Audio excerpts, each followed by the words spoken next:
Anatomy of a sound, that's what this is.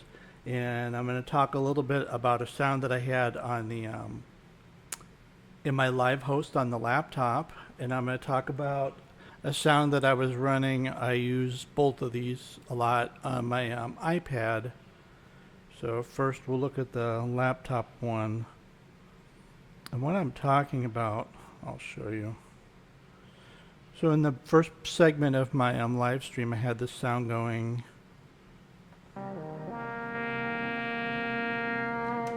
This is Sunday.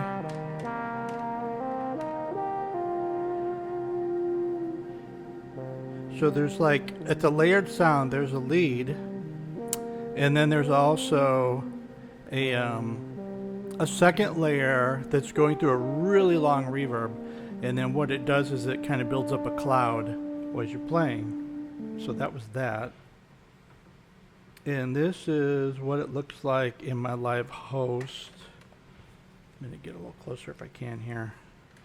So what we have is I have the MIDI input going to both plugins. So DS Thorn is the one layer. And then the second layer is Davidson Carpenter's EVINER, which is this.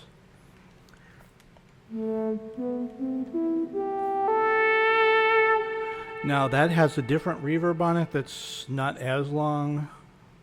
I'm actually using two different plugins, although you don't have to do that. So ambient is the one that's on the lead. It's kind of a long reverb still, but not like super long.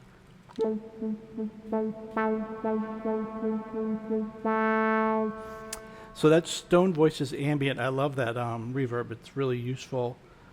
Without the reverb, there's also a little delay somewhere.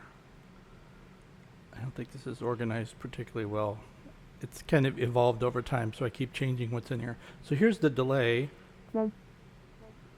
And this is an old plugin. Actually, it's a 32-bit one called Bionic Super Delay that I love.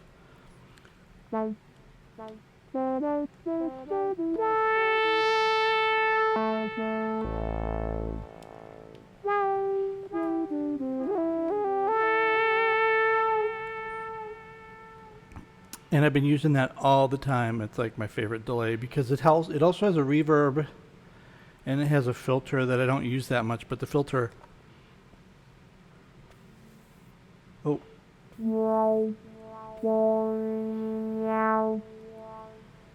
it gets kind of a washy effect if you put the filter on with the delay. So that's what's going on with the lead. I'll just leave the reverb off of that one. And then I'm going to mute the that plugin. So that's this. This is the plugin. A nice feature of this is when you go into the expert settings under wave, there's a distortion. Okay, I'm going to put the reverb on for the distortion. There's also built-in effects, but I tend to use the external ones because it's a little easier to manage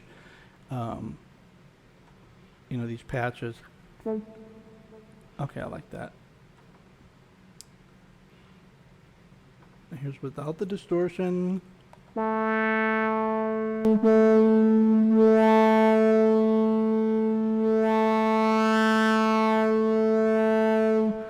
And all of the different settings kind of interact. So I have a formant filter engaged. And you have different vowel sounds, and you can have a different formant filter amount separate from the regular filter resonance and the breath level. The breath level drives everything.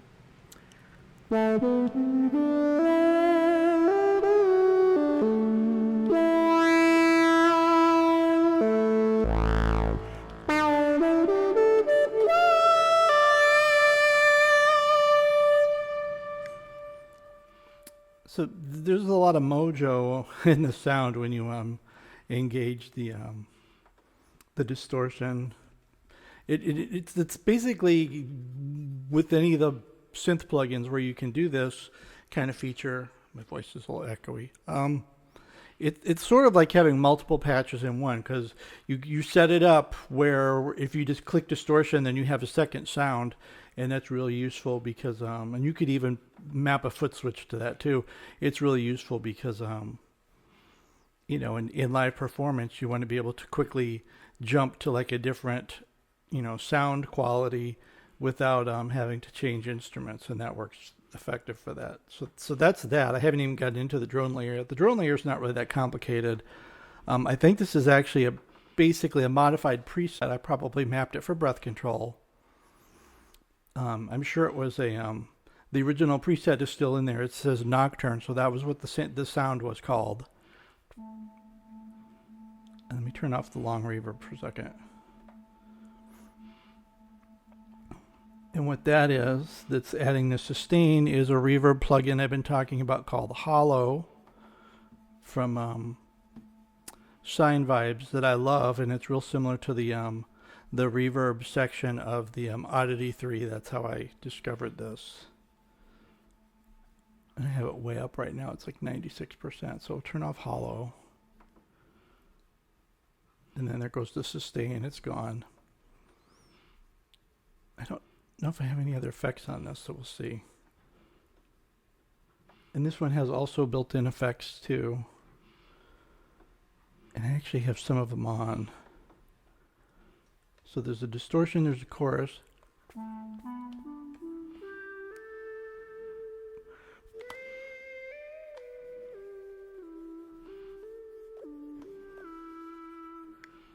It's sort of a lead, but it's kind of a plucky sound. It's real velocity sensitive. And that's where, when I was doing the programming for the breath control setup, I was messing around a lot with how much velocity to use on this. If you play really light with the staccato articulation, it almost sounds like a vibraphone, which I love. I love this quality of it.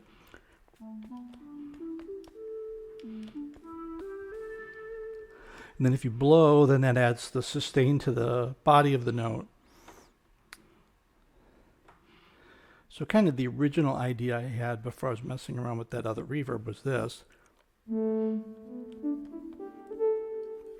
Right, and the balance is a big issue here. So what I'm going to do is I'm going to turn down the lead portion of the lead layer, so to speak, and then I'm going to use breath to bring that in. So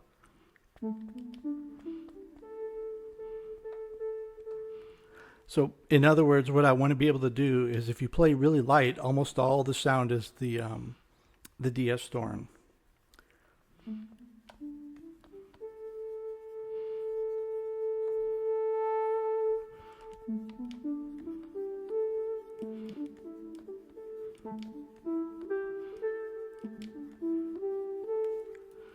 So that's that sound. It's real pleasing, right? And if you lean into it, so in other words, if you blow harder as you're playing with this wind controller, which is, you know, my WX7, then what happens is because of the breath response on the lead sound, it's like being able to control the balance between the two different instruments.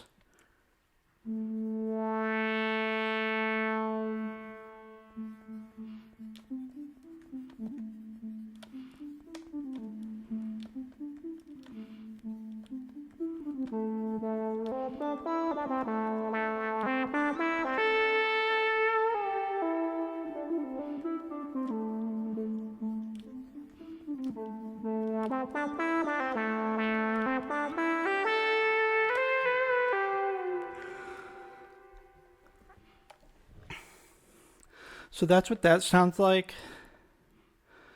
It's really cool.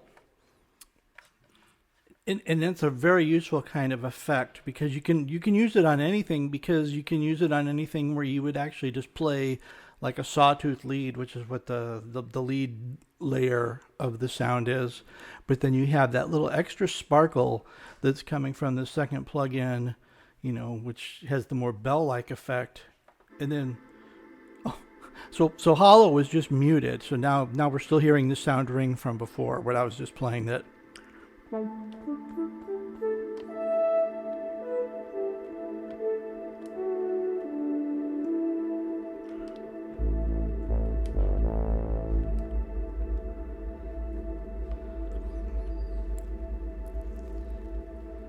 And I haven't measured the time on this, but like if you hit a note, it rings for so long. I mean, I'm sure it's well over 30 seconds. I don't remember.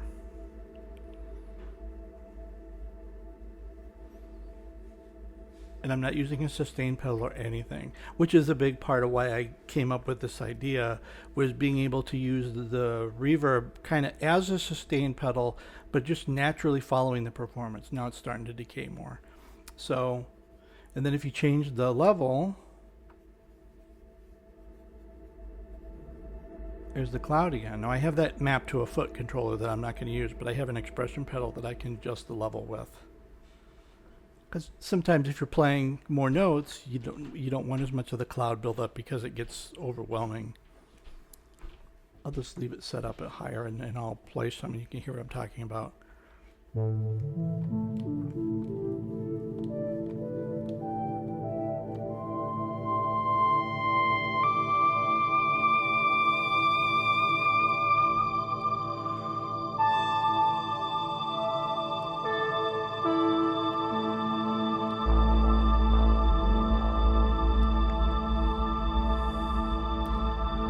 So if you wanted to play lead now, and I'm going to switch off the Thorn so it stops building up. It's a little loud. The held notes, I'd probably want it more like that.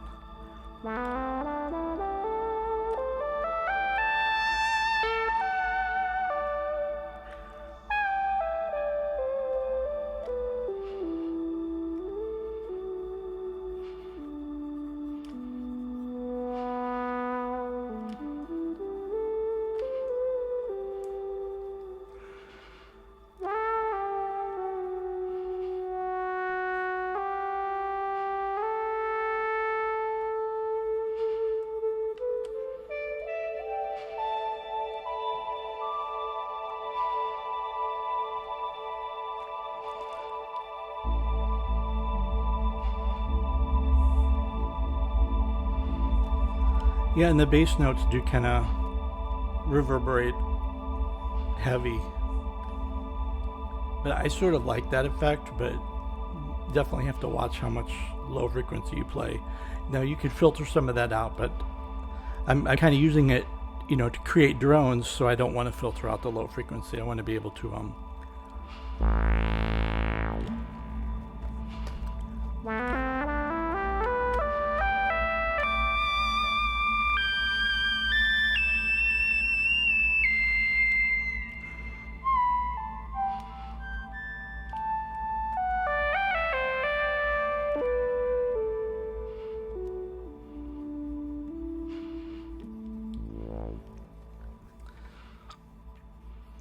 So that's kind of a long explanation and demonstration, but that's how I'm using that sound. So we talked about the two synthesizer plugins. We talked about the delay that's on the lead. We talked about the different reverbs. I have two different reverbs in this. There's actually another layer that's connected to the keyboard, which I wasn't using. So that's basically it. So it's two synths plugins, kind of two different effects paths within the one patch in my live host, and then I'm using the two different reverbs in two different ways to kind of come up with like a whole environment as far as the sound. So that's that.